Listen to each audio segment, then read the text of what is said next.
പക്ഷെ ആ scene improve ചെയ്യാൻ വേണ്ടിയിട്ട് ആ സീൻ കളയാനാണ് ഞാൻ പറഞ്ഞത്. സ്ക്രിപ്റ്റ് കളഞ്ഞെങ്കിൽ ആ സീൻ കറക്റ്റായിട്ട് എക്സിക്യൂട്ട് ചെയ്യാൻ പറ്റത്തുള്ളൂ എന്ന് പറഞ്ഞപ്പോഴാണ് അത് വേറൊരു പരിപാടി ഉണ്ടെന്ന് പറഞ്ഞിട്ട് പോയാണ് ഈ പരിപാടി അതായത്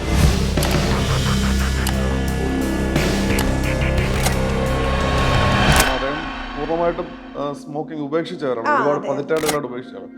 പിന്നെ നമുക്കറിയാവുന്നൊരു സംഗതി എന്ന് പറയുമ്പോൾ ഇപ്പോൾ സിനിമയ്ക്ക് വേണ്ടിയാണെങ്കിൽ പോലും സ്മോക്ക് ചെയ്ത് കുറച്ച് ദിവസം അടുപ്പിച്ച് ചെയ്ത് കഴിഞ്ഞാൽ പിന്നെ അത് കുറച്ച് അഡിക്റ്റീവായിട്ട് കുറച്ച് ദിവസം കൂടെ ഡയറ്റിൽ വന്നത് ഈ രണ്ട് കാരണങ്ങൾ കൊണ്ടാണ്. രണ്ട് യൂസ് അത് അതിനൊരു കാരണമുണ്ട്. ഇപ്പം ഭദ്രകാളി ദേവി ദാരികനെ തപ്പി പോകുന്ന പ്രോസസ്സാണ് ഇതിന്റെ ഇല്ലാതാക്കാൻ പോകുന്ന ഒരു യാത്രയാണ് ഈ റിച്വലിന്റെ ആധാരം എന്ന് പറയുന്നത്. ഓറൈറ്റർ ജിഷ്ണുവാണ് ഈ പറഞ്ഞ സൈനൻ മോഹനെ പറ്റി പറയുകയൊക്കെ ചെയ്യുന്നത്. അപ്പൊ അതെല്ലാവർക്കും അറിയാവുന്ന ഒരു കഥയാണ്. അത് വയലൻസിനേക്കാൾ ഉപരി നമ്മളൊരു ഇപ്പൊ അദ്ദേഹത്തിന്റെ കാറ് അങ്ങനെ അത് ബേസിക് നമ്മുടെ കളർ പാലറ്റ്സിൽ ഒരു ഡിസൈനിങ്ങിന്റെ ഭാഗമായിട്ട് വന്ന ഒരു സംഗതിയാണ്. ഹലോ എവ്രിവൺ, ഇന്ന് നമ്മുടെ കൂടെയുള്ളത് ജിതിൻ കെ ജോസ് ആണ്. കളങ്കാവൽ എന്ന സിനിമയുടെ പുറകിലുള്ള ആ വെളുത്ത കരങ്ങൾ എന്ന് പറയാല്ലേ, കറുത്ത കരങ്ങൾ എന്ന് പറയുന്നില്ല, ഓക്കെ, ബിഹൈൻഡ് ദ ക്യാമറ അല്ലേ, അതുകൊണ്ട് ഞാൻ അങ്ങനെ ജസ്റ്റ് പറഞ്ഞു എന്നേ ഉള്ളൂ. ഓക്കെ, കളങ്കാവൽ നമ്മുടെ തിയേറ്ററിലേക്ക് എത്തിയിരിക്കുകയാണ്. എന്താ പറയുക, കുറെ വർഷത്തെ ഒരു ജേണി ആണല്ലോ ഇവിടെ വരെ എത്തിയത്. അപ്പോൾ സിനിമ ഇറങ്ങിയതിന് ശേഷം ഉണ്ടായിരുന്ന ആ ഒരു ഫീലിങ്സ് എങ്ങനെ ഒരു ഒറ്റ വാക്കിൽ പറയുന്നത്? ഒറ്റവാക്കിൽ വളരെ സന്തോഷത്തിലാണ്. അങ്ങനെ പറഞ്ഞ അവസാനിപ്പിക്കാം. അല്ല, ഇപ്പൊ ഒരു പ്രോമിസിംഗ് ആയിട്ടുള്ള ഒരു ഡയറക്ടർ ലിസ്റ്റിലേക്ക് എത്തിയിരിക്കുകയാണ്. അപ്പൊ ആ ഒരു സംഭവം ഒരു ബാധ്യത കൂടിയോ അതോ സന്തോഷം ഓഫ് കോഴ്സ് ഉണ്ടാവും. അപ്പൊ ആ ഒരു ടെൻഷനും കൂടെ ക്യാരി ഓവർ ചെയ്യുന്നുണ്ടോ? ആ ടെൻഷൻ തോന്നുന്ന ഒരു സമയത്തോട് എത്തിയിട്ടില്ല. ഇപ്പൊ ഇതിന്റെ ഒരു എക്സൈറ്റ്മെന്റിലാണ്. പിന്നെ ഇപ്പം പ്രൊമോഷൻ പരിപാടികൾ അങ്ങനെ കുറെ ആക്ടിവിറ്റീസിലും ഒക്കെ നടക്കുന്നുണ്ട്. പിന്നെ നമുക്ക് ഈ പറയുന്ന നമുക്ക് വരുന്ന റെസ്പോൺസിന് മൊത്തത്തിൽ അഡ്രസ് ചെയ്യാനുള്ള സമയം പോലും കിട്ടുന്നില്ല. അപ്പോൾ അങ്ങനെ ടെൻഷൻ ആകാനുള്ള ഒരു സ്പേസിലോട്ട് എത്തിയിട്ടില്ല. കുറച്ച് കഴിയുമ്പോൾ ചിലപ്പോൾ ടെൻഷൻ വരുമായിരിക്കും. ഇപ്പൊ ഒരു എക്സൈറ്റ്മെന്റിലാണ്. എനിക്ക് തോന്നുന്നു ഈ സിനിമ തുടങ്ങിയപ്പോൾ മുതൽ ഇപ്പൊ കാസ്റ്റിംഗ് ഒന്നും മമ്മൂക്കൊന്നും അല്ലായിരുന്നല്ലോ വന്നത്. അതിനുശേഷം വന്നു കുറെ വലിയ കാസ്റ്റിംഗ് വരുന്നു. നമ്മള് ഇത്രയും വലിയൊരു ഹൈപ്പ് പ്രതീക്ഷിച്ചിട്ടുണ്ടായിരുന്നോ? അല്ലെങ്കിൽ നമ്മള് മിക്കവാറും ഇതിന്റെ ഒരു ക്രൈം ഡ്രാമ ക്രൈം ത്രില്ലർ സ്വഭാവത്തിലുള്ള ഒരു സിനിമയാണ്. അപ്പം അത് തിയേറ്ററിൽ കാണുന്ന ആൾക്കാർക്ക് ആ ഒരു ജോണറിൽ ഒരുപാട് ടെംപ്ലേറ്റ് മൂവീസ് എല്ലാം വന്ന് ഒരു സാച്ചുറേറ്റഡ് ആയി നിൽക്കുന്നു എന്ന് തോന്നിക്കുന്ന ഒരു സമയമുണ്ട്.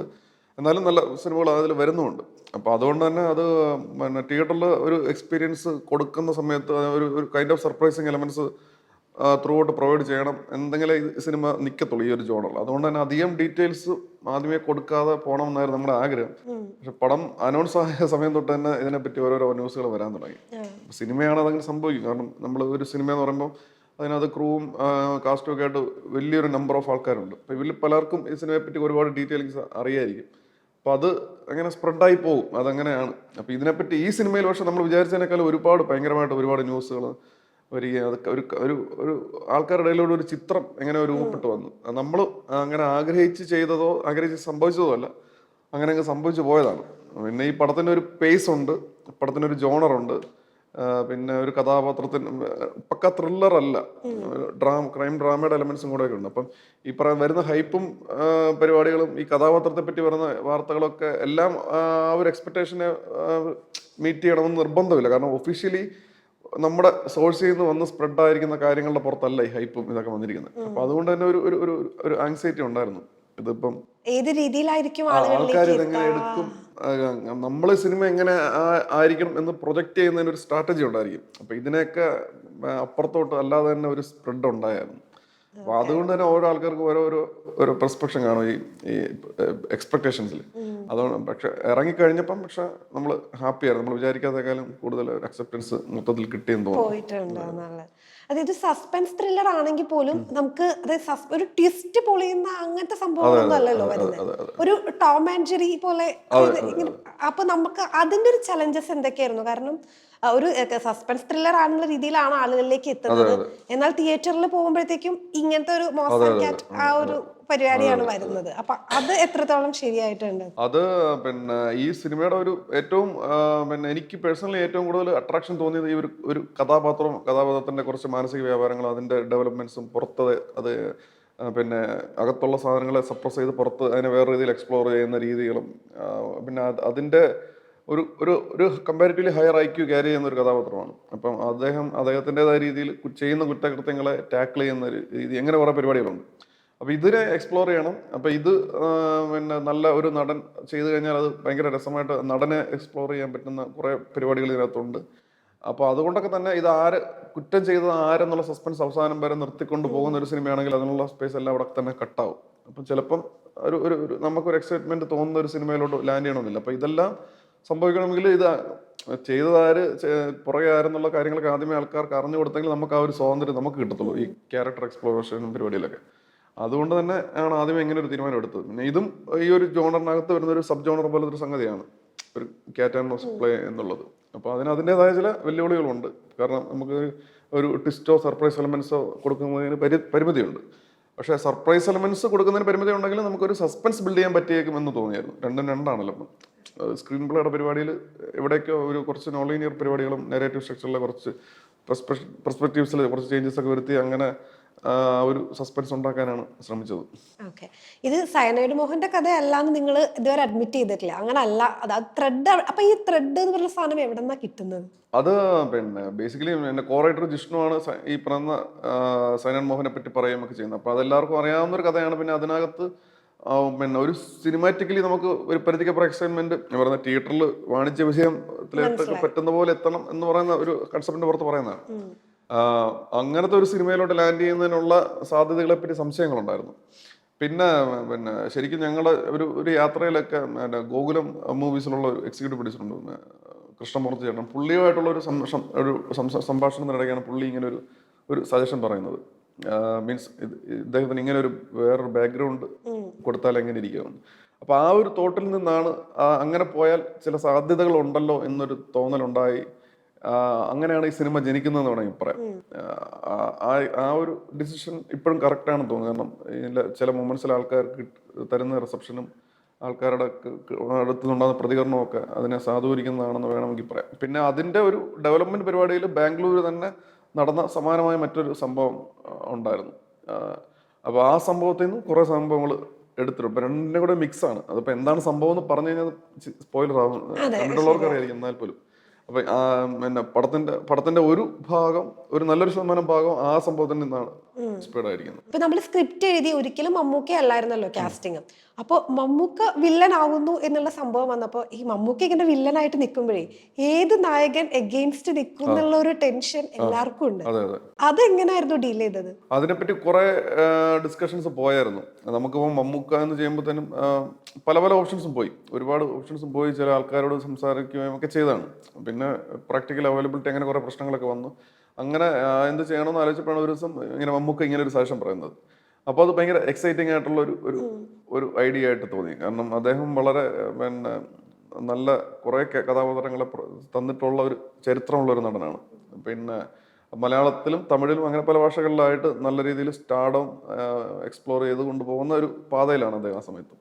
അപ്പം എന്നാൽ അദ്ദേഹം അതിന് മുന്നേ ചെയ്തിട്ടുള്ള കഥാപാത്രങ്ങൾ ട്രേറ്റിൽ നിന്നൊക്കെ മാറി കുറച്ച് എക്സ്പ്രഷൻ്റെ കാര്യത്തിലാണെങ്കിലും ഒരു ടോട്ടൽ വേറൊരു കൈൻഡ് ഓഫ് കൺട്രോൾ ആവശ്യമുള്ള ഒരു കഥാപാത്രമാണ് ഇത്. ഒരുപാട് ഇന്റേണൽ കോൺഫ്ലിക്ട്സും ഇന്റേണൽ അർജും ഒക്കെ ഉള്ള, എന്നാൽ അതിനെല്ലാം സപ്രസ് ചെയ്ത് പുറമെ മറ്റൊരു മുഖംമൂടി ഇട്ട് തന്നെ പോകുന്ന തരത്തിലുള്ള എന്നാൽ ഇദ്ദേഹം സംസാരിക്കുന്ന ഓരോ വ്യക്തികളോട്, ഇപ്പൊ സാധാരണ ഒരാളോട് സംസാരിക്കുന്നപ്പോൾ അല്ലെങ്കിൽ സുപ്പീരിയർ ഓഫീസറിനോട് സഹപ്രവർത്തകരോട് സംസാരിക്കുന്ന രീതിയാണെങ്കിലും, പിന്നെ സംസാരിക്കുന്ന ഒരാൾ അയാളോട് കള്ളം പറയുന്നതാണെന്ന് അയാൾക്ക് ബോധ്യമുണ്ടെങ്കിൽ അയാളോട് തിരിച്ച് സംസാരിക്കുന്ന രീതി, ഇതിലൊക്കെ ചെറിയ പരിപാടികൾ അദ്ദേഹം ചെയ്തിട്ടുണ്ട് ഈ സിനിമയിൽ.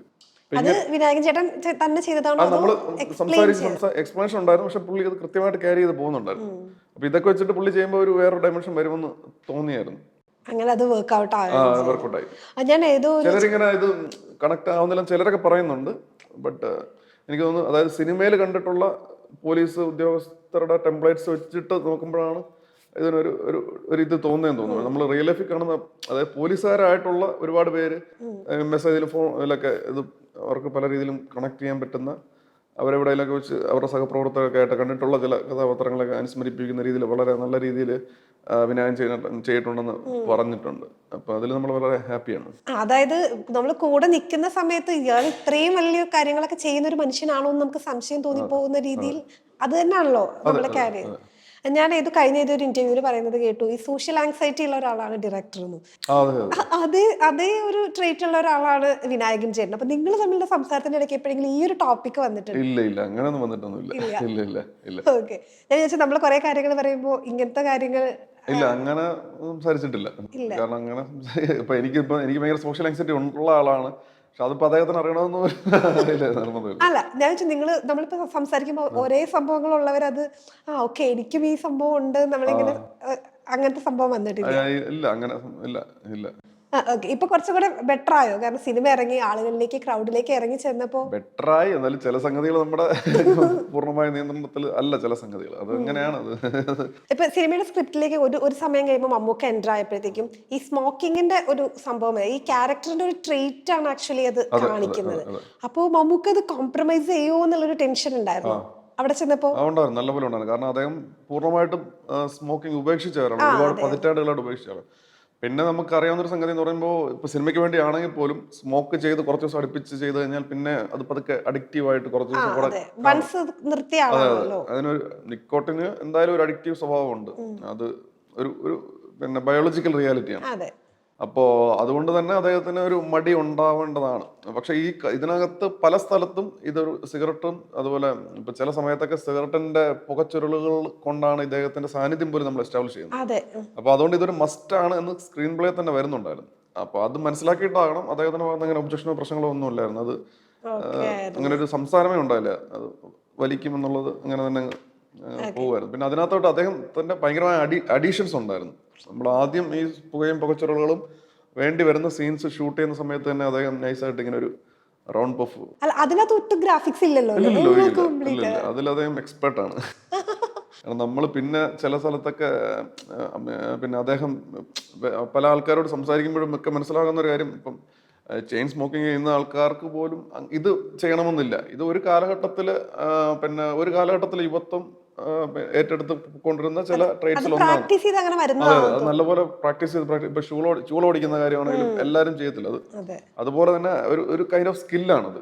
അത് അദ്ദേഹം മുന്നേ ആർജിച്ചെടുത്ത് പല സിനിമകളും കാണിച്ചു. പക്ഷെ എനിക്കത് അറിഞ്ഞുകൂടായിരുന്നു. പിന്നെ വിഷ്വൽസ് കണ്ടപ്പോഴാണ് പല സിനിമയിൽ അത് ചെയ്തത്. പക്ഷെ അതിനേക്കാളെല്ലാം ഉപരി ഈ സിനിമയിൽ ഈ കഥാപാത്രത്തിന്റെ ചില സംഗതിയിൽ ഭയങ്കരമായിട്ട് ഹൈ തരാൻ പറ്റുന്ന രീതിയിൽ അത് ഉപയോഗിക്കാൻ പറ്റി.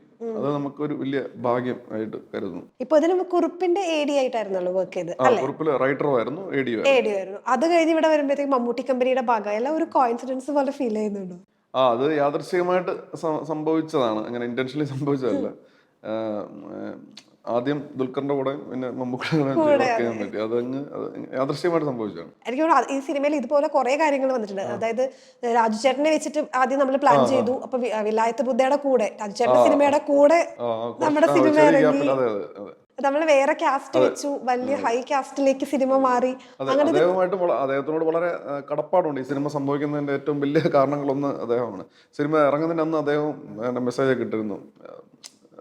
കാരണം ഈ സിനിമ ഇതുപോലെ സംഭവിക്കുന്നതിന്റെ പ്രധാനപ്പെട്ട കാരണങ്ങൾ ഒന്ന് അദ്ദേഹം തന്നെയാണ്. പിന്നെ പല പല കാരണങ്ങൾ കൊണ്ട് സിനിമയാണ് ചില പ്രാക്ടിക്കൽ ബുദ്ധിമുട്ടുകളും പ്രശ്നങ്ങളും കാരണം ഇതൊക്കെ മാറിപ്പോകും, കാസ്റ്റും ഇതൊക്കെ. അതങ്ങനെ സിനിമയുടെ ഒരു സ്വഭാവമാണത്. ഈ സ്ക്രിപ്റ്റ് എഴുതുന്ന സമയത്ത് നമ്മൾ ഏതെങ്കിലും ഒരു ആക്ടറിനെ മുന്നിൽ കണ്ടിട്ടല്ലല്ലോ എഴുതുന്നത്. അപ്പൊ നമ്മൾ സ്ക്രിപ്റ്റ് എഴുതി കഴിഞ്ഞു, അത് കഴിയുമ്പോൾ ഈ സ്റ്റാർ കാസ്റ്റ് ഉള്ള അല്ലെങ്കിൽ ഈ സൂപ്പർ സ്റ്റാർസ് വരുമ്പോഴത്തേക്കും ഈ സ്ക്രിപ്റ്റിൽ ചേഞ്ചസ് വരണം എന്നുള്ള ഒരു സംഭവം ഇവിടെ നിലനിൽക്കുന്നു എന്നാണ് പറയപ്പെടുന്നത്. അപ്പോ മമ്മൂക്ക വന്നപ്പോഴത്തേക്കും അങ്ങനത്തെ ഒരു കോംപ്രമൈസ് വന്നതിന്റെ പേരിൽ അങ്ങനെ ഒരു പൊടിക്ക് പോലും മാറ്റം ഇതിനകത്ത് വന്നിട്ടില്ല. അങ്ങനെ മാറ്റം ഇപ്പൊ വേറെ ചില ആൾക്കാർ ചോദിച്ചു, ഇദ്ദേഹം വരുമ്പോൾ ഇതിനൊരു പിന്നെ ഒരു ജസ്റ്റിഫിക്കേഷന് വേണ്ടി ബാക്ക് സ്റ്റോറി വേണ്ട എന്നൊക്കെ ചോദിച്ചിട്ട് അങ്ങനെയൊക്കെ ഉണ്ട്. പക്ഷെ അത് അദ്ദേഹം തന്നെയാണ് അതൊന്നും എന്തായാലും വേണ്ട, ഇതിങ്ങനെ തന്നെ മതി എന്നുള്ളത്. നമ്മൾ ചുമ്മാ കാഷ്വലി സംസാരിക്കും. ചിലരിങ്ങനെ പറയുന്നത് അതിന്റെ ഒന്നും ആവശ്യമില്ലല്ലോ, നിനക്ക് ആവശ്യമുണ്ട് ഇല്ല.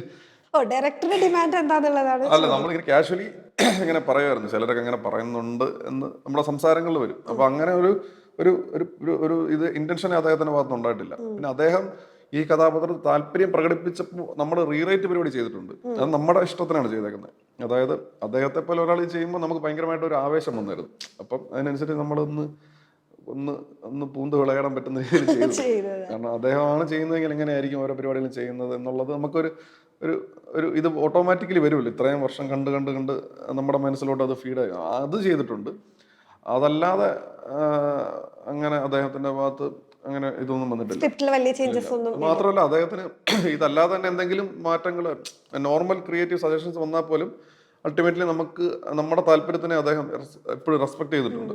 അല്ലാതെ ഒരിക്കലും ഡയറക്ടേഴ്സ് ആക്ടർ ആണത്. ആണ് എന്ന് പറയാം. കാരണം നമ്മൾ ഒരു കാര്യം പറയുമ്പോൾ അദ്ദേഹത്തിന് നല്ല ഒരുപാട് സജഷൻസ് വരുന്നുണ്ട്. ഇനി ഏതെങ്കിലും സജഷൻ നമുക്ക് വർക്ക് ആവുന്നില്ല, ഇങ്ങനെ പ്രശ്നമുണ്ട് സാർ എന്ന് പറഞ്ഞാൽ അദ്ദേഹം അതിനകത്ത് ഒരു പ്രശ്നമുള്ള ആളല്ല. നമ്മൾ ചെയ്യുന്ന കാര്യത്തിൽ ക്ലാരിറ്റി ഉണ്ടായിരുന്നാൽ മതി. അത് എന്താണ് നമ്മൾ ചെയ്യാൻ ഉദ്ദേശിക്കുന്ന സംഗതി, അതിൻ്റെ നമ്മളിപ്പോൾ ഒരു സീൻ എക്സിക്യൂട്ട് ചെയ്യുമ്പോൾ അതിനകത്തുണ്ടാകുന്ന ഷോർട്ട് ഡിവിഷൻ പരിപാടി, അതെങ്ങനെയാണ് ഇന്റർകട്ടിൽ കണക്ട് ആവുന്നത്, ഇങ്ങനെയുള്ള കാര്യങ്ങളിൽ ഒരു ക്ലാരിറ്റി, അദ്ദേഹത്തിന് ഉണ്ടാകുന്ന സംശയങ്ങൾക്ക് ഉത്തരങ്ങളും ഉണ്ടായിരുന്നാൽ മതി. അല്ലാതെ വേറെ ഇടപെടലോ പ്രശ്നങ്ങളോ അങ്ങനെയൊന്നും എൻ്റെ അനുഭവത്തിൽ ഉണ്ടായിട്ടില്ല. നമുക്ക് ഇങ്ങനെ ഒരു കടയുടെ അവിടെ നിന്നിട്ട് ഗ്ലാസ് മാറ്റിയിട്ട് നോക്കുന്ന ഒരു നോട്ടമുണ്ട്. അതായത് മമ്മൂക്കൊക്കെ എക്സ്പ്ലെയിൻ ചെയ്ത് കൊടുക്കേണ്ട കാര്യമില്ല, എന്നാൽ പോലും അതിനകത്ത് നമുക്ക്, അതായത് നിഗൂഢമാണോ എന്ന് ചോദിച്ചാൽ ആണ്, എന്നാൽ അതിനകത്ത് എന്തോ ഒരു ചിരിയുണ്ടോ ഒന്നും മനസ്സിലാവില്ല നമുക്ക്. അപ്പൊ ആക്ച്വലി ഡയറക്ടർ എന്നുള്ള രീതിയിൽ അവിടെ എന്തായിരുന്നു എക്സ്പ്ലെയിൻ ചെയ്ത് കൊടുത്തത്? അവിടെ എന്ന് പറഞ്ഞാൽ സിനിമ കണ്ടിട്ടുള്ളവർക്കറിയാം, അതുവരെ അദ്ദേഹം സ്ത്രീകളോട് ഇടപഴകുന്ന ഒരു രീതിയുണ്ട്. അവരെ പിന്നെ വളരെ ജെന്റിലായിട്ട് കെയർ ചെയ്ത്, പിന്നെ അവരുടെ പിന്നെ ജീവിതത്തിൽ അവരുടെ ഒരു പാർട്ടായിട്ട് കൂടെ കൂട്ടണമെന്ന് ആഗ്രഹിക്കുന്ന ഒരു വ്യക്തിയായി സ്വയം മാറിയാണ് അദ്ദേഹം ഇത് ചെയ്യുന്നത്. അങ്ങനെയാണ് അവരെ അയാളോട്ട് അടുപ്പിക്കുന്നത്. പക്ഷെ ഒരു മൊമെന്റ് വെച്ച് അയാളുടെ മൊത്തം ഡീഡ്സിനെ കട്ട് ചെയ്യേണ്ട ഒരു സിറ്റുവേഷൻ വന്നു കഴിഞ്ഞിട്ടാണ് ഈ പറയുന്ന പർട്ടിക്കുലർ ഇതിലോട്ട് പോകുന്നത്. പിന്നെ ആ സീക്വൻസ് പിന്നെ 2-3 ആൾക്കാരിലോട്ട് നമ്മൾ കണ്ടിന്യൂ ചെയ്യുന്നുണ്ട്. അതിൽ നിന്ന് മനസ്സിലാക്കാൻ പറ്റുന്ന ഒരു സാധനം, ആ ഒരു ഐഡന്റിറ്റിയോ പരിപാടിയോ അല്ല അയാൾ പിന്നെ അങ്ങോട്ട് പ്രൊവൈഡ് ചെയ്യുന്നത്. കുറച്ചും കൂടെ ഒരു ലെസ്ഫുള്ളി ആയിട്ടുള്ള ഒരു ഇന്റൻഷനാണ് അദ്ദേഹം എക്സ്പ്രസ് ചെയ്യാനായിട്ട് ശ്രമിക്കുന്നതും. അങ്ങനെയുള്ള റിലേഷൻഷിപ്പിലോട്ടാണ് അദ്ദേഹം ആൾക്കാരെ അട്രാക്ട് ചെയ്യിപ്പിക്കാനായിട്ട് ശ്രമിക്കുന്നത്. മറ്റേ മുമ്പുണ്ടായിരുന്ന ഒരു സ്വഭാവം മാറുവാണ്. അപ്പോൾ ആ ബ്രേക്ക് ചെയ്യുന്ന മൊമെൻ്റാണ് ശരിക്കും അവിടെ കാണിച്ചിരിക്കുന്നത്. ഞാൻ നിങ്ങളുടെ ലൈഫ് പാർട്ട്ണറായിട്ട് ജീവിതകാലം മുഴുവൻ ഉണ്ടാകും എന്നുള്ള ഒരു സാധനം വിട്ടിട്ട് കുറച്ചും കൂടെ ഒരു ഫ്ലട്ടിങ്ങിൻ്റെ ഒരു സാധനം കൂടെ അങ്ങനത്തെ ഒരു റിലേഷൻഷിപ്പിനോട്ടുള്ള ട്രൈ ആണ് പിന്നെ അങ്ങോട്ട് സംഭവിക്കുന്നത്. അപ്പോൾ അതിൻ്റെ ഒരു തുടക്കമാണ് അവിടെ സംഭവിച്ചിരിക്കുന്നത്. അപ്പോൾ അങ്ങനത്തെ ഒരു സൂചനകൾ നമ്മൾ കൊടുക്കണം എന്നുള്ളതാണ് നമ്മൾ പ്രധാനമായിട്ടും പറഞ്ഞത്. പിന്നെ സിഗരറ്റും ഇതും ടൂൾസ് ആയിട്ടുണ്ടെന്ന് പറഞ്ഞു. അത് വെച്ചിട്ട് ബാക്കി പരിപാടികളൊക്കെ അദ്ദേഹം തന്നെ ചെയ്തതാണ്. അതായത് സിഗരറ്റിന്റെ ആ മൂവ്മെന്റ് പരിപാടിയും കൂളിംഗ് ഗ്ലാസ് ഇതിൽ ചവയ്ക്കുമല്ല, ഇതിൽ അതിന്റെ ഒരു ഇങ്ങനെ റൊട്ടേറ്റ് ചെയ്ത് പോകുന്നുണ്ട് ഒരാളുടെ. അതൊക്കെ പിന്നെ അദ്ദേഹം ഇംപ്രൂവൈസ് പെട്ടെന്ന് നമ്മൾ ഒരു സമയത്ത് അങ്ങ് ചെയ്തതാണോ? അതെ അതെ അതെ. ഓക്കെ. അപ്പൊ അത് നമുക്കും കൊള്ളാമെന്ന് തോന്നി. അത് അങ്ങനത്തെ വേറെ ഏതെങ്കിലും സംഭവങ്ങൾ വന്നിട്ടുണ്ട്? പ്രധാനപ്പെട്ടത് ഞാൻ പറഞ്ഞിട്ടുണ്ടോ മുന്നേ, ഈ സിഗരറ്റ് ചവയ്ക്കുന്ന സാധനമാണ്. അതൊരു നമ്മളെ സെറ്റ് മൊത്തം ഇങ്ങനെ സപ്രസ്ഡ് ആയിപ്പോയ മൊമെന്റ് ആണ്. അങ്ങനെ ഒരു, കാരണം ഒന്നാമത് സിഗരറ്റ് എന്താണെന്ന് നമുക്കറിയാം. അത് അതിന്റെ ടേസ്റ്റ് ഒക്കെ എന്ന് പറഞ്ഞാൽ നമുക്ക് ഭയങ്കര ആർക്കും ടേസ്റ്റ് എന്താണെന്ന് അറിയത്ത് പോലും ഉണ്ടാകത്തില്ല. കാരണം പക്ഷെ ആ സീൻ ഇമ്പ്രൂവ് ചെയ്യാൻ വേണ്ടിയിട്ട്, ആ സീൻ കളയാനാണ് ഞാൻ പറഞ്ഞത്. സിഗരറ്റ് കളഞ്ഞെങ്കിൽ ആ സീൻ കറക്റ്റായിട്ട് എക്സിക്യൂട്ട് ചെയ്യാൻ പറ്റത്തുള്ളൂ എന്ന് പറഞ്ഞപ്പോഴാണ് അത് വേറൊരു പരിപാടി ഉണ്ടെന്ന് പറഞ്ഞിട്ട് പോയാണ് ഈ പരിപാടി അദ്ദേഹം ചെയ്തത്. അപ്പോഴത്തേനും മൊത്തം സെറ്റും കയ്യടിയും ഒക്കെ ആയിരുന്നു. കാരണം അത്രയും അൺഎക്സ്പെക്റ്റഡ് ആയിട്ടൊരു സാധനമാണ് അവിടെ ഡെലിവറി ചെയ്തത്. അപ്പോൾ അതുപോലെ ത്രൂ ഔട്ട് ഒരുപാട് മൊമെന്റ്സിൽ അദ്ദേഹത്തിന്റെ ഇൻപുട്സ് ഉണ്ട്. അത് ഈ സിനിമ മാത്രമല്ല, പിന്നെ മിക്കവാറും സിനിമകളിൽ ഇങ്ങനൊരു സംഭവം നടക്കുന്നുണ്ട്. അത് സ്വാഭാവികമായിട്ട് സംഭവിക്കുന്നതാണ്. അതെ അതെ അതെ. അതായത് ഒരു സീൻ എടുക്കുന്നതിന് മുമ്പ് ഉള്ള ചർച്ചകൾക്കും ഇതിനൊക്കെ ശേഷം, അല്ലെങ്കിൽ തലേദിവസം സ്ക്രീൻ പ്ലേ കിട്ടിയിട്ടുണ്ടായിരിക്കും അന്ന്. അത് കഴിഞ്ഞ് അദ്ദേഹത്തിന്റെ ഒരു തോട്ട് പ്രോസസ്സ് കൂടുതലും അതെങ്ങനെ ഇതാക്കാം, അതൊക്കെ ആ കഥാപാത്രവുമായി ചേർന്ന് നിന്ന് സിനിമാറ്റിക്കലി എങ്ങനെ ബെറ്റർ ആക്കാം എന്നൊരു തോട്ട് പ്രോസസ്സ് നല്ലപോലെ നടക്കുന്നുണ്ട്. അതിന്റെ ഒരു പരിണിത ഫലമാണ് ഈ പരിപാടികളൊക്കെ എന്ന് തോന്നുന്നു. പിന്നെ അതൊക്കെ അങ്ങനെ ചിന്തിക്കുന്നതിനേക്കാൾ ഉപരി അത് നല്ലപോലെ എക്സ്പ്രസ് ചെയ്യാനുള്ള കേപ്പബിലിറ്റിയും ഉണ്ട് നടൻ എന്നുള്ള രീതിയിൽ. അപ്പൊ ഇതിന്റെയൊക്കെ ചേർന്നുകൊണ്ടുള്ള ഒരു ഔട്ട്പുട്ടാണ് നമുക്ക് കിട്ടിയത്. ഓക്കെ, ഇപ്പൊ നമ്മൾ റെഫറൻസ് എടുക്കുകയാണെങ്കിൽ ഇപ്പൊ ഈ കേസ് പറഞ്ഞ 2009 സയനൈഡ് മോഹന്റെ കേസ് വരുന്നത്. അത് കഴിഞ്ഞിട്ട് ഈ സിനിമ സംഭവിക്കുന്നത് ഇത്രയും കഴിഞ്ഞു. അപ്പൊ ഈ ത്രെഡ് വർഷങ്ങളായിട്ട് അകത്ത് ഇങ്ങനെ കിടക്കുന്നുണ്ട്. നമ്മുടെ ഈ ത്രെഡ് എനിക്ക് തോന്നുന്നു ഒരു 2000 ഞാൻ കുറിപ്പിലൊക്കെ വർക്ക് ചെയ്യുന്ന സമയത്ത് ഈ ത്രെഡ് ഉണ്ടായിരുന്നു. പിന്നെ എനിക്കൊന്ന് കൊറോണയുടെ ഒക്കെ സമയത്തിരുന്നാണ് ഇതിന്റെ ഒരു സ്ക്രീൻ പ്ലേ പരിപാടിയൊക്കെ ചെയ്യുന്നത്. പിന്നെ എനിക്ക് 2022 സമയത്ത് തന്നെ ഇത് പറഞ്ഞു വെച്ചിട്ടുണ്ടായിരുന്നു. പിന്നെ അത് ഷൂട്ടിലോട്ട് കടക്കാൻ 23-24 24 ഏകദേശം എത്ര സമയം ഉണ്ടായിട്ടുണ്ടാവും ഷൂട്ടിന്റെ ഷൂട്ടൊരു 2 സ്ഥലങ്ങളിലായിട്ടാണ് ചെയ്തത്. പ്രധാനമായിട്ടും തമിഴ്നാട് കന്യാകുമാരി ആ ഒരു പ്രദേശത്തും പിന്നെ എറണാകുളത്തും. മൊത്തം ഒരു 44 ദിവസത്തോളം. അതിന്റെ ഇടയിൽ 2 ഷിഫ്റ്റിന് വന്നു. അത്രയും ദിവസമാണ്, 44-45 ദിവസം. മമ്മൂക്കയുടെ കോസ്റ്റ്യൂം, ഹെയർ സ്റ്റൈലൊക്കെ ഭയങ്കര അടിപൊളിയായിട്ട് ആളുകൾ എല്ലാവരും ഏറ്റെടുത്തൊരു സംഭവമാണ്. അപ്പോൾ ഇത് മമ്മൂക്ക സ്ക്രിപ്റ്റിൽ എൻ്റർ ആയതിനു ശേഷം വന്ന സംഭവങ്ങളായിരുന്നു. അതെ അതെ അതെ അതെ. കാരണം അദ്ദേഹം വന്നു കഴിയുമ്പോഴാണ് നമുക്ക് ഒരു ഫിസിക്കൽ അപ്പിയറൻസിനെ പറ്റി കുറച്ചും കൂടെ നമ്മൾ കോൺഷ്യസ് ആവുന്നത്. ഓക്കെ. പിന്നെ ഒരു ഏകദേശ ധാരണ ഉണ്ടായിരുന്നു ആ കാലഘട്ടത്തിൽ.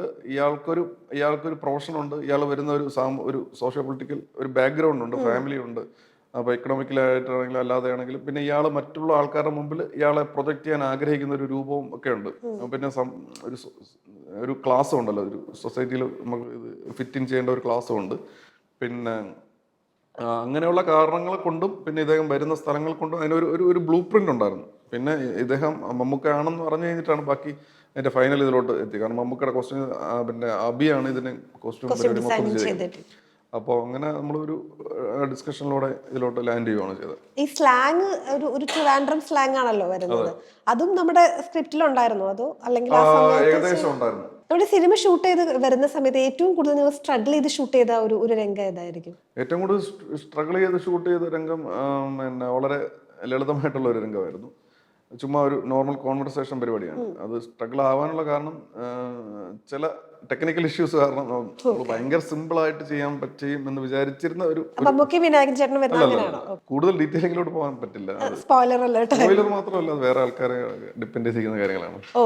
ടെക്നിക്കൽ ഇഷ്യൂ ഇത് ചാപ്റ്റർ വൈസ് ആണല്ലോ സിനിമ പോകുന്നത്. അത് നമ്മള് ഒരു എഡിറ്റിംഗിൽ വന്ന ഒരു തോട്ടായിരുന്നു, സ്ക്രിപ്റ്റിലുണ്ടായിരുന്ന അല്ല?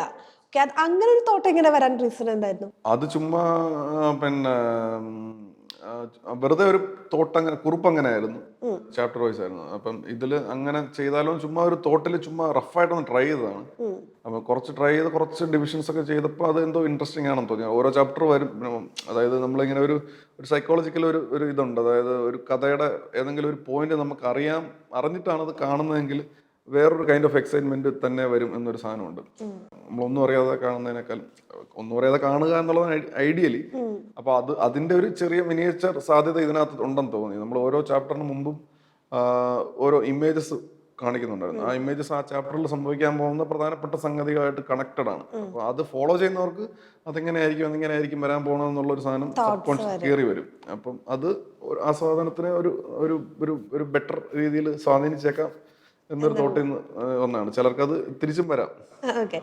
ഈ ഒരു ടൈപ്പ് ജോണേഴ്സ് ആണ് കുറച്ചുകൂടി ഇഷ്ടം. കാരണം കുറിപ്പാണെങ്കിലും ഒരു ട്രൂ സ്റ്റോറിയാണ്, ഇവിടെയും എവിടേക്കോ ഒരു ട്രൂ സ്റ്റോറി ആയിട്ട് കണക്റ്റഡ് ആണ്. അപ്പോൾ ഇങ്ങനത്തെ സ്റ്റോറികൾ ചെയ്യാനാണോ കുറച്ചുകൂടി ഇഷ്ടം? ഇത് കോയിൻസിഡന്റായി സംഭവിച്ചതാണ്. പ്രധാന കാരണം ഇത് ക്രൈം റിലേറ്റഡ് അല്ലെങ്കിൽ ക്രൈം ത്രില്ലേഴ്സ് ടൈപ്പ് അങ്ങനത്തെ സബ്ജക്റ്റിനോടുള്ള താല്പര്യം കൊണ്ട് ഇതിലോട്ട് അങ്ങനെ എത്തിച്ചേർന്നതാണ്. അങ്ങനെ റിയൽ ലൈഫ് ഇൻസിഡന്റ് എന്നുള്ളത് ഒരു യാദൃശ്ചികതയാണ്.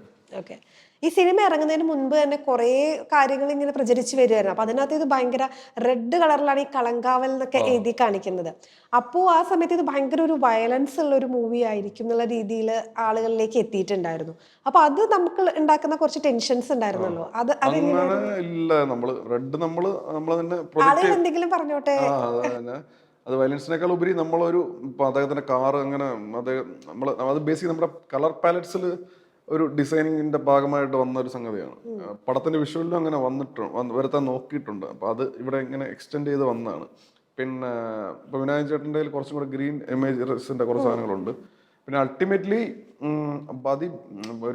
ഒരാളെ സ്നേഹിച്ച് ആ സ്നേഹത്തിന്റെ ഏറ്റവും വലിയ പാരമ്യതയിൽ കൊണ്ടു നിർത്തി അയാളുടെ ജീവിതത്തിൽ ഏറ്റവും സന്തോഷം തോന്നിപ്പിക്കുന്ന മൊമെന്റ് വരെ കൊണ്ടുപോയിട്ടാണ് ഇദ്ദേഹം അവരെ ഇല്ലാതാക്കുന്ന മൊമെന്റ്. അല്ല, കുഴപ്പമില്ല. ഇല്ലാതാക്കുന്ന മൊമെന്റിൽ പോലും അവർ അറിയുന്നില്ല നമ്മൾ ഇല്ലാതാകുകയാണ് എന്നുള്ള ഒരു കാരണം ഇതിന്റെ ടേസ്റ്റ് പോലും ആർക്കും ഇതുവരെ അറിയത്തില്ല എന്നാണ്. അത്രയ്ക്കും ക്വിക്കായിട്ടാണ് ഇതിൻ്റെ ഇത്. അപ്പൊ അങ്ങനെ നമ്മൾ പ്രത്യക്ഷത്തിൽ വയലൻസ് തീരെ ഇല്ലാത്ത ആണ് ഇയാൾ ഈ ആക്ട് ചെയ്യുന്നത്. പക്ഷെ എന്നാൽ ഇയാൾ ചെയ്യുന്ന പ്രവൃത്തിയിലും ഇയാളുടെ ഇന്നർ ആ ഒരു ഡീഡ്സിലും അല്ലെങ്കിൽ ഇന്റൻഷനിലൊക്കെ ഭീകരമായ വയലൻസ് ഉണ്ടെന്നാണ്. അത് ഈ ഫിസിക്കലി എക്സ്പ്രസ് ചെയ്യുന്നില്ല എന്നേ ഉള്ളൂ. അപ്പൊ അതിന് ഒക്കെ റെഡിന്റെ സാന്നിധ്യം നല്ലതാണെന്ന് തോന്നി അങ്ങനെ ഇട്ടതാണ്. ഈ കളങ്കാവൽ റിച്വലായിട്ട് റിലേറ്റ് ചെയ്തിട്ട് നമ്മൾ പറയുന്നുണ്ടല്ലോ. പിന്നെ കളത്തിന് കാവൽ നിൽക്കുക. അപ്പൊ ആക്ച്വലി നമ്മള് എഴുതുന്ന സമയത്ത് എന്തായിരുന്നു ഉദ്ദേശിച്ചത്?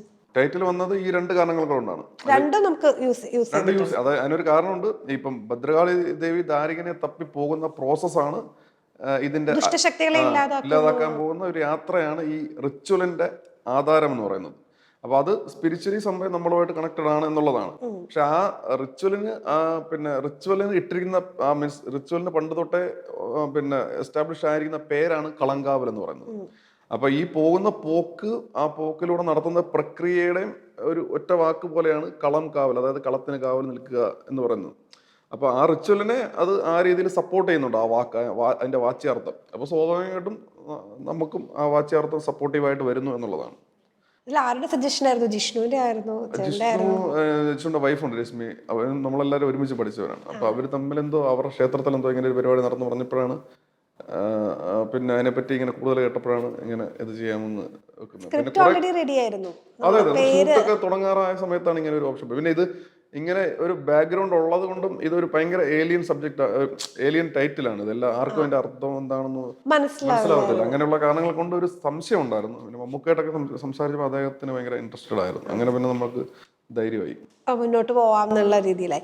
ഈ കഥ ആളുകൾ അറിഞ്ഞുകൊണ്ട്, അതായത് നമുക്ക് എന്താ സംഭവിക്കുന്നത് അറിഞ്ഞുകൊണ്ടിരിക്കുന്ന പ്രേക്ഷകരുണ്ട്, അല്ലെങ്കിൽ സസ്പെൻസ് ത്രില്ലർ വരുന്ന സമയത്ത് നമുക്ക് ഒന്നും അറിയില്ല, എന്താ സംഭവിക്കാൻ പോകുന്നത് എന്ന് അറിയില്ല. അപ്പൊ ഈ പ്രേക്ഷകരെ, ഏത് പ്രേക്ഷകരെയാണ് നമുക്ക് കുറച്ചുകൂടെ ഈസിലി കൈകാര്യം ചെയ്യാൻ എളുപ്പം? അത് ഡിപ്പെൻസ് എന്ന് തോന്നുന്നു.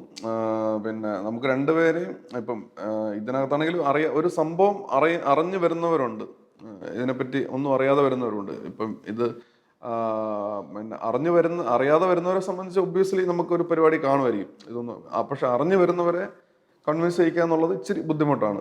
അവർ ജഡ്ജ്മെന്റിലായിരിക്കും, ഭയങ്കരമായിട്ട് ജഡ്ജ്മെന്റിലായിരിക്കും. അപ്പോൾ അതിനെ ടാക്കിൾ ചെയ്ത് അതിനപ്പുറത്തോട്ട് ഒരു സാധനം പ്രൊവൈഡ് ചെയ്യുക എന്നുള്ളത് ഇച്ചിരി ഒരു ടാസ്ക് ഉണ്ട് അതില്. പിന്നെ അത് മനസ്സിൽ വെച്ചാണ് ശ്രമം നടത്തിയത്. ഇപ്പൊ ഈ ട്രെയിലറിന്റെ കാര്യം എടുക്കുകയാണെങ്കിലും സാധാരണ സിനിമകളിൽ കാണുന്ന പോലെ ഒരു ട്രെയിലറേ അല്ല നമുക്ക് വന്നത്. അതായത് ആദ്യം ഒരു എക്സ്പ്ലനേഷൻ ഇങ്ങനെ വരുന്നു, അത് കഴിഞ്ഞ് ബാക്കി സീൻസ് നമുക്ക് കുറച്ച് കാണിക്കുന്നു. അപ്പൊ ഇങ്ങനെ ഒരു രീതിയിലേക്ക് നമ്മൾ ഒരു തോട്ട് എങ്ങനെ എത്തിയത്? അത് നമ്മളൊരു കൈൻഡ് ഓഫ് എസ്കേപ്പിസം കാണിച്ചതാണ്. അതായത് നമുക്ക് ഈ പടം ഇങ്ങനത്തെ ഒരു ജോണർ ഉള്ളതുകൊണ്ട് നമുക്ക് ഒരു പരിധിക്കപ്പുറം റിവീൽ ചെയ്യുന്നതിനുള്ള പരിമിതിയുണ്ട്. മമ്മൂക്കയുടെ ക്യാരക്ടറിനും നമുക്ക് സിനിമ കാണുമ്പോൾ അറിയാം, നമ്മൾ എന്ത് കാണിച്ചാലും അത് ഒരു പരിധിക്കപ്പുറം കാണിക്കുന്നതിൽ അത് ഒരു കൈൻഡ് ഓഫ് ഒരു സ്പോയിലർ സ്വഭാവമൊക്കെ വരാൻ സാധ്യതയുണ്ട്. അപ്പം പിന്നെ ചില സിനിമകൾ ട്രെയിലർ കാണിക്കാറില്ല, കാരണം ഈ ഒരു കാരണം. അപ്പോൾ അതേ പ്രശ്നം നമുക്കും ഉണ്ടായിരുന്നു. പക്ഷെ നമുക്ക് എന്തെങ്കിലും വീഡിയോ ഔട്ട്പുട്ട് കൊടുത്തേ പറ്റൂ എന്നും ഉണ്ടായിരുന്നു. അപ്പോൾ അങ്ങനെയുള്ള കാരണങ്ങളെല്ലാം കൂടെ വെച്ചുള്ള ഒരു ആലോചനയിലാണ് ഇങ്ങനെ ഒരു പരിപാടി ചെയ്താലോ എന്ന് വെച്ചത്. അപ്പോൾ അതിനകത്ത് നമ്മുടെ സിനിമയുടെ വിഷ്വൽസ് വളരെ കുറച്ചേ ഉള്ളൂ. ഒരു നോർമൽ ഒരു ടീസറിൽ പോലും വരാൻ സാധ്യത ഉള്ളതിനേക്കാളും കുറച്ച് വിഷ്വൽസേ ഉള്ളൂ. അപ്പോൾ അങ്ങനെ ഒരു ഗിമ്മിക്ക് കാണിച്ചതാണ്. പിന്നെ അദ്ദേഹം എല്ലാവർക്കും അറിയാവുന്ന, അദ്ദേഹത്തിന്റെ നരേഷൻ എല്ലാവരും ആരാധിക്കുകയൊക്കെ ചെയ്യുന്ന ഒരാളാണ്. അപ്പോൾ അതെന്തായാലും ഇതിനെ എൻഹാൻസ് ചെയ്യത്തേ ഉള്ളെന്ന് ഉറപ്പുണ്ടായിരുന്നു. അങ്ങനെയാണ്.